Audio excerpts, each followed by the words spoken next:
Hi friends, welcome to Flames to Fashion. இன்றைக்கி என்னோடய silk thread bangle கலெக்ஷனில் பார்க்க போகிறது இந்த பேங்கிள்ஸ் தான். நான் ஆல்ரெடி நேற்று இந்த பேங்கிள்ஸோடைய போட்டிருந்தேன். அதில் என்ன போட்டிருந்தேன் அப்படின்னாக்கா இந்த சென்டர் பேங்கிள் மட்டும் போட்டிருந்தேன். ஏன்னா அப்போ அது மட்டும்தான் எனக்கு செய்ய டைம் இருந்தது. அதனால் சென்டர் பேங்கிள் மட்டும் நேற்று போட்டிருந்தேன். ஸோ இன்றைக்கி இந்த சைட் பேங்கிள் நான் செஞ்சேன். இந்த சைட் பேங்கிள் இந்த சாரீக்கு மேட்ச் ஆகிற மாதிரி அடியில் சில்வர் கலர், சிங்கிள் லைனில் அந்த பிங்க் கலர் ப்ளஸ் சென்டரில் ப்ளூ கலர் ஸ்டோன் பாருங்கள். இது நான் ஒரே கையில் போடுறதுக்கு நான் பண்ணலை. நான் என்ன அப்படின்னாக்கா இது நான் இப்போ வாட்ச்லாம் கட்ட மாட்டேன்.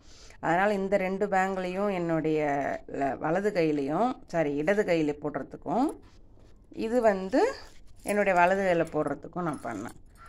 இதில் ஒரு வேலையிலும் அதில் ஒரு வலையிலும் போட்டால் வித்தியாசமாக இருக்கும் இல்லைங்களா? சரி, அந்த மாதிரி இருக்க வேணாமே அப்படின்னு சொல்லிட்டு இந்த ஒரு பேங்கிள் என்னோடய வலது கையில் போடவும் இது நல்ல குஞ்சத்தோடு இருக்கிறதுனால வலது கை நம்ம ஆட்டி ஆட்டி பேசும்போது நல்லாயிருக்கும்.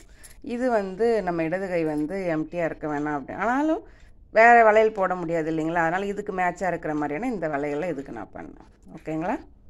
என்னுடைய இந்த சில்க் த்ரெட் பேங்கிள் டிசைன் எப்படி இருக்குதுன்னு எனக்கு கமெண்ட் பண்ணுங்கள்.